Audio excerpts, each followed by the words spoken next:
Nalunod ang isang 9 gulang na lalaki sa Pantal River sa Dagupan City.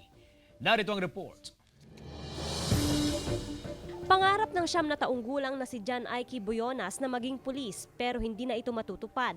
Kwento ng kanyang ama, nagbabasketball ang kanyang panganay na anak nang yayain ng mga kaibigan sa Pantal River sa Dagupan City. Sumama raw ang anak sa kanyang mga kaibigan pero nalunod si Boyonas. Tumalon po daw siya tapos tumalon po siya. Pagkatalo niya po, hinawakan niya yung tali. Hindi niya po nahawakan yung tali Hindi po siya Nai-report sa barangay ang insidente. Umabot ng 2 oras bago naiahon ang biktima na wala ng buhay. Naging pahirapan kasi yung kala nila siyempre may agos.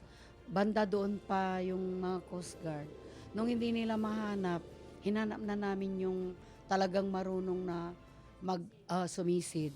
Hindi naman daw kalaliman ang bahagi ng ilog kung saan nalunod ang bata. Yun pala, doon mismo sa pinag-divean niya, maputik.